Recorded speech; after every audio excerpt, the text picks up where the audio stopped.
هغه رب مې قسم دی چې مونږ په شپو وږی پاتې سو. والله که زموږ په تېر شوې شپه مونږ وږی پاتې وو لاله. والله زما ماشومان پر دغه کوټه ویده وو، زه پر دغه هلته وږی ویده وم او د شپې 2 بجې راپاڅېدم. والله لاله ما ژړل، خپل رب ته مې ژړل، ما خدای ته راسره مرسته وکړه. الله خپل په بندګانو باندې امر وکړه زمونږ د غریبانانو سره مرسته وکړي، زمونږ به جز د خدای نور څوک نشته. کله کله راته ژړا راسي، والله ژاړم. د ژړا نه بس د خدای د سوال نه نور څه چاره راته نه وي. والله چې نن شپه ټوله شپه ژړېدلی یم. په خدای مې قسم ده چې شپې راپاڅېدم 2 رکعته نفل مې وکړو او داسې په ژړا کېناستم، له خدایه ته راسره مرسته وکړه. بسم الله الرحمن الرحیم. درنو لیدونکو سلامونه احترامات، مینه مو ومنئ. هیله ده تاسو به ټول روغ جوړ وئ، د صحت په کالو کې به نغښتي وئ. دلته بسیر راغلي یو د افغانستان پلازمینې کابل ته. تر څنګ مې یو ورور ناست دی او د ده د ژوند په اړه یوه لنډه خپرونه ورسره کوو. تاسو تر فعله مو سره پاتې شئ، ویډیو مخ ته شیر کړئ تر څو ته با احساسه ورونه ورسېږي او د دې ورور له ژوند څخه خبر شي. وروره که راته ووایې تا ته ډېر ښه راغلاست وایم او د ژوند کیسه دې راته وکړه چې ژوند یې څنګه ده. تاسو ته ستړي مه سئ، وایم زما کور ته ښه راغلاست. بس زه د کندوز ولایت نه راغلی یم لاله او خپله د ګردو تکلیف مې شته او د املا تکلیف هم لرم. دغه 4 لورګان مې دي، دا د کرایې په کورو کې کښېنم. په خدای د دوکاندارانو نه زه قرضدار یم، د خلکو نه قرضدار یم او هر څوک زما کور ته د راسي چې وایي پیسې راکړه او زما قرضدار او څو مدت وخت کېږي چې زه خپله مریض شوی یم. دغه 4 لورګان مې دي. په خدای مې قسم دی لاله چې نن شپه مونږ وږی پاتې سولو. په خدای مې قسم دی چې نن شپه زموږ پر کور کې ډوډۍ نه وو. والله دا زما ماشومان دا خپله ښځه مې که موږ یوه وچه ډوډۍ که زموږ په کور کې را پیدا سوی وي نن شپه، زه به د دنیا نه بې ایمانه لاړ شم لاله. والله که هېڅ څوک زما دروازه خلاصه کړې وي، والله که هېڅ چا زما سره مرسته کړې به دغه د ورور بجز د دې نه چې زما کور ته راغلی، خدای د ټولو مسلمانانو سره د ټولو مسافرو سره ښه وکړي، خدای د ټولو ته ښه ژوند ورکړي. وروره که راته ووایې چې څومره وخت کېږي چې د ګردو ستونزه لرې او مریض شوی او کار نه شي کولی؟ لاله داسې د ژمي نه اخواته یوه میاشت ژمي ته پاتې وو چې زه لاړم شفاخانې ته. ما خپله معاینات وکړو، ما ته وویل چې دا د ګردو تکلیف لرئ او پرون هم والله خپل د ګردو دپاره تللی وم ډاکټر ته او نن هم تللی وم. دغه مې دوی واخیسته، نور مې دوی هلته په کلکه ایښی ده. داسې 1 کال کېږي چې زما د ګردو تکلیف شته. مخکې مې په مارکیټ کې مزدوري کول، دا موټرې به مې ډکولې تشولې او چې څنګه و ژوند دی هغه وخت چې ته روغ وې کار دې کولی شو، ژوند دې څنګه و؟ اوس دې ژوند څومره فرق کړی؟ والله په ژوند باندې خو ډېر تغیرات راځي. هغه وخت مې ژوند ښه و، لکه د کور کرایه مې پوره کول، دا د بچیانو څه مریضي و که څه جامې مامې و هغه مې پوره کول او اوس مې ډېر ژوند خراب دی لاله. پر هغه رب مې قسم دی چې مونږ په شپو وږی پاتې سو. والله که زموږ پر کور کې څه شی پاتې سوي وي، همدغه نن شپه چې تېره سوله، نن تاسو خدای مونږ ته دلته راورسول. دغه تېر شوی شپه مونږ او تاسو خو مسلمانان یو، کلمه وایو بسم الله الرحمن الرحیم لا اله الا الله محمد رسول الله، چې همدغه تېر شوی شپه مونږ وږی پاتې وو لاله. والله زما ماشومان پر دغه کوټه ویده وو، زه پر دغه هلته وږی ویده وم او د شپې 2 بجې راپاڅېدم. والله لاله ما ژړل، خپل رب ته مې ژړل، ما خدای ته راسره مرسته وکړه. الله خپل په بندګانو باندې امر وکړه زمونږ د غریبانانو سره مرسته وکړي، زمونږ به جز د خدای نور څوک نشته، نور چې شی نه لرو. چې څوک د زما سره مرسته کوي خدای د دواړه دنیا ورته ښه کړي، خدای د فردوس او جنت ورته ور نصیب کړي. د تاسو سره چې تاسو دلته زحمت وویستل راغلی، حالا مې ډېرې انشاءالله زموږ با احساسه ورونه دي، هغوی دغه ویډیو په لیدلو سره په دې کوچنیو ماشومانو باندې په دې خوږو ماشومانو انشاءالله زړه یې درد کوي. کاکا چې کله په کور کې څه نه وي دغه ماشومان حتما چې غواړي، ته څه احساس کوي؟ خفه کېږي؟ څومره خفه کېږي؟ والله کله کله راته ژړا راسي، والله ژاړم. د ژړا نه بس د خدای د سوال نه نور څه چاره راته نه وي. والله چې نن شپه ټوله شپه ژړېدلی یم. په خدای مې قسم ده چې شپې راپاڅېدم 2 رکعته نفل مې وکړو او داسې په ژړا کېناستم، له خدایه ته راسره مرسته وکړه. زه خو نور څوک نه لرم، خدایه زه د تا نه غواړم ته راسره مرسته وکړه. زما خو نور څوک نشته، الله زه د تا نه غواړم، خدای ته راسره مرسته وکړه. کوي انشاءالله الله غیرتي ولس خپل غیرتي بندګان نه هېروي، هغوی تاسو سره حتما همکاري کوي. ته به حوصله نه ویلې ځکه ته چې کله دومره په ژړا کې یا خفګان کې دغه ماشومان هم خفه کېږي ډېر زیات. وروڼه کورنۍ پلار څوک لري نه لري؟ یا زه کلن وم چې د مور پلار نه پاتې شولم، مور مې مړ شوی ده او پلار مې مړ شوی ده، هغه موټروان و او زه اووه کلن د مور او پلار نه پاتې یم. یوه خور مې و هغه مې په کندوز کې واده کړی د هغې د مړی د ژوندی هېڅ درک نه لګي. یوه خور مې و او د هغې هم څه درک نشته. مور او پلار مې خدای دې وبخي د ټولو مړو سره د ټول مسلمانانو د مړي سره خدای وبخي.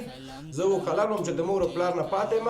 د دنیا ظلمونه مې والا لیدلی او اوس مې په کور کې والا که یو بالغ وي یا زه توشکه لرم پر رب مې قسم دی چې په همدغه فرش ویده کېږم. په خدای مې قسم دی چې سر لاندې زه یو ټمپله ږدم. په کور کې مې هېڅ څه نشته او دغه لور مې د ګردو تکلیف شته. هر 15 ورځې بعد دغه صحت طبل ته وړم او پرون مې وړی و. دا کاغذونه یې راسره په جیب کې پراته دی. دغه هم د ګردو تکلیف دی. د دغې ماشوم دا د دې نقصې دي لاله چې پرون مې صحت طبل ته بوتلی و. ما ته یې وویل چې هر 15 ورځې دا ماشوم به راوړې چې دا د ګردو تکلیف لري او زما خپل دا د ګردو تکلیف ډېره ده لاله. بس پرون هم لاړم خپل معاینات هم کړی و او نن لاړم خپله دوایي مې واخیسته. دوایي مې هغلته پرته دی.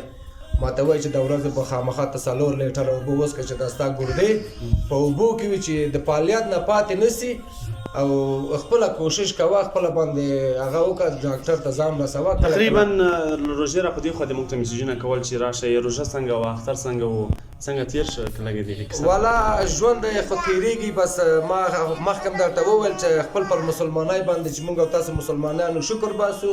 او والا په روژه کې پیشلمۍ زه راپاڅېدمه والا موږ د چایو ډوډۍ سره پیشلمۍ خپله کړی والا روژه مې رانیولی. الله اکبر. هو په پیشلمۍ والا چې په اوږې زما ښځه په اوږې باندې په اوږې خېټه باندې نهاره داسې روژه یې رانیولی. بس ډېره سختي را باندې راغلی. ما د روژې نه مخکې په یوه نانبایي کې مې ژوند کول. هلته ډېرې شیشه خانه و. بس ډېر ګرمېده هلته حمام و دا چیزونه پکښې نه و. بیا یو سړی و ما ته یې وویل چې دا د روژې میاشت دپاره راسه زما کور کې دغلته کښېنه دومره مې وس کېږي چې دلته لږ یخ ځای ده او بس نور په مخه ښه شه. او د روژې میاشت ډېر بس روژې میاشت و یو که هېڅ شی نه و یو بولنۍ پیدا کېده په ماښامۍ کې او په پیشلمۍ کې والا مونږ ډېرې وږی پاتې سوي یو. والا چې ډېر وخت باندې مونږ دا چای ډوډۍ خوړلی. په والا مې قسم ده چې ما خپله 2 ورځې وږی پاتې سولم داسې ذوب کېدم. ما خپل ښځې ته وویل که څوک ډاکټر ته ویسي ته ورته وایي چې دا 2 شپې 2 ورځې کېږي چې دا ډوډۍ نه ده خوړلی که څه دوایي راته رانه کړي چې مړ مه نه کړي چې دغه رانه یتیمان نه سي. دا درد او دا تکلیف دا هر څه د خدای د طرف نه ده. بس دا په ما راغلی. بس ما خپل ښځې ته دغه وویل چې ما چېرته وړی بیا ووایي چې دا 2 شپې 2 ورځې کېږي چې وږی دی. یعنې کله چې ته ډاکټر ته یې وویلې د خپل کور کې ورته ویلي وو چې ډاکټر ته ووایې چې ما ته بې ځایه دوا مه راکوئ ځکه زه له لوږې څخه داسې شوی یم هسې نه چې دوا راکړي بې ځایه نو زه خپل ژوند له لاسه ورکړم. سبحان الله زموږ تاسو په دې هېواد کې په دومره ډېر نفوس کې په دې پرشوره ښار کې داسې ولس هم اوسېږي چې هغوی د خوراک لپاره هېڅ هم نه لري. درنو بااحساسه وروڼو راځئ اسراف نه کوو بې ځایه مصارف نه کوو د یو ورور لاسنیوی کوو او لکه څنګه چې خپله کور لپاره خواړه راوړو د دې سره یې هم نیموو تر څو پورې دی هم انسان دی دی هم زموږ تاسو افغان ورور دی یو څه په ژوند کې تغیر راسي انشاءالله. کاکا زه ته زه یو څو روپۍ سپارم تقریبا دغه 4000 افغانۍ دي او لومړی دغه 4000 افغانۍ باندې دې ماشومان ته توړه راوړي توړه راوړي انشاءالله. زموږ بااحساسه وروڼه دي هغه حتما ستاسو سره همکاري کوي. بیا چې موږ راځو انشاءالله ډک لاسونه به ته راځو او ستا ژوند به یو څه تغیر کوي. درنو مسافرو په دې باندې تاسو باندې بیا هم غږ کوم دې کاکا سره مرسته وکړئ. دا 4000 افغانۍ د ژوند یوازې یوه بوجۍ وړه ورباندې کېږي. په افغانستان کې تقریبا 3000 افغانۍ یوه بوجۍ وړه دي او لږ یې غوړي ورباندې وشي. نو د کور کرایه د ناروغۍ لپاره پیسې همداسې بارک سبزي هېڅ هم دوی په کور کې نه لري. نو کاکا دغه واخله سره کېږي دا خپلو بااحساسه وروڼو ته مسافر ته په سکرین باندې تا ویني څه پیغام ورته لري؟ مسافر وروڼو ته اول پیغام مې دغه دی چې تاسو چې مسافر هستئ څوک د خپل د وطن نه لرې دي څوک د خپل په وطن کې دي ټولو ته ښه صحت ښه ژوند حرام ژوند ورته غواړم. خدای د ناروغیو نه یې وساتي. بس خپل ورونو ته مې دغه خواهش دی چې څوک په افغانستان کې دي که څوک د افغانستان نه د باندې دي مسلمانان ورونه مې دي بس د ما سره د مرسته وکړي څه یو زرنج مرنج دې راته واخلئ چې زه خپل د اولادو یو 2 ډوډۍ د خپل د بچو دپاره یو 2 ډوډۍ ور پیدا کړم.